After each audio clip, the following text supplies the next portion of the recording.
Hi everyone! Today I'm harvesting my biggest challenge ever. No matter what I did, I could never grow this vegetable. Something happened, it would flower and bolt, and I've never been successful at it.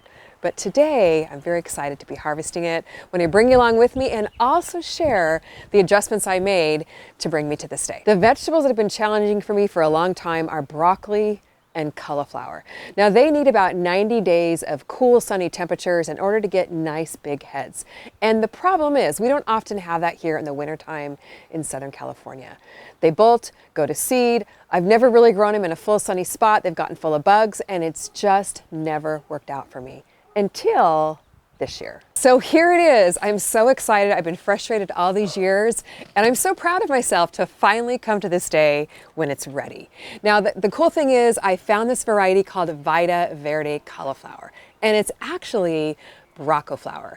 You can see it's kind of green like broccoli, but it has a head like cauliflower.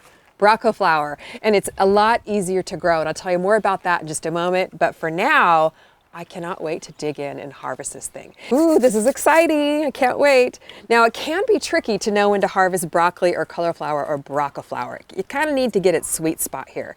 So you definitely want to harvest while these florets or curds are nice and tight. See how they are here? When you can't really see the little individual florets, once they start to open up, the plant or the head will start to flower. And then you've kind of missed your sweet spot. So harvest them just like this for optimal flavor. So I've got a nice sharp knife here. And what I'm gonna do, oh, it's so pretty. I almost hate to harvest it. It's just beautiful. Is I'm gonna go down here below the head and cut the main stem right here. Here we go, folks. Woohoo! There's nothing better than growing and harvesting and then eating your own food. Oh, this is so, so pretty. My first ever broccoflower.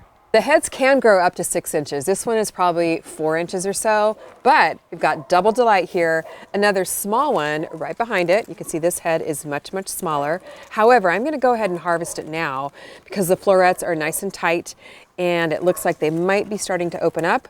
So I don't wanna take the chance and we wanna eat this one. Wow, the flavor is great. Wow, it's so beautiful. Now I want to share with you the adjustments that help make this day possible. Number one is the variety. Huge, huge, huge here. This one is Vita Verde cauliflower, and the reason why I chose this is because it goes from seed to harvest in about 70 days as opposed to 90 days, giving me a better chance here in our mild winter climate to get a harvest before the weather gets warm. Secondly, I changed the location where I grew it. Typically, I've grown it down in my fountain planter. This time, I grew it up here where it gets a lot more sun in the wintertime, and I switched it over to a smart pot.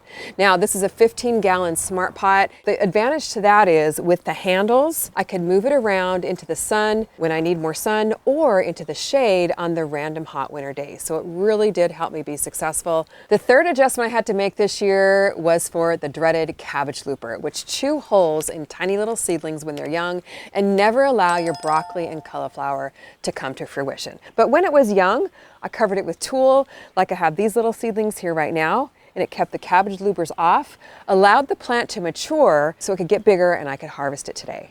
Another thing about this variety that really helped me be successful is that it's heat tolerant. As we get those random hot weather days in wintertime, and it prevents it from bolting, flowering, and going to seed, and helped me be successful harvesting it. I do carry these seeds over on my website, so you can get yours too.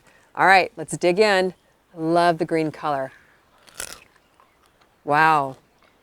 It really does taste like a great combination of broccoli and cauliflower. It's so sweet, so beautiful. Even the stems are edible. The leaves too, you can use them for wraps or for smoothies. What a delicious flavor.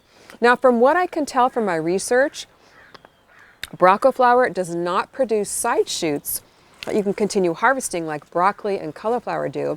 But if any of you know any differently than that, please let me know in the comments. I really want to thank you for coming along on this harvest with me. It was really fun to share this exciting moment together. If you've got that challenging vegetable that you've never been able to grow, don't give up. Do some research, find a good variety that will work well in your area, make the adjustments to how you're growing it, and keep on trying. So let me know in the comments which vegetable is challenging for you and what you're gonna do about it. Thanks for watching. We'll see you on the next video.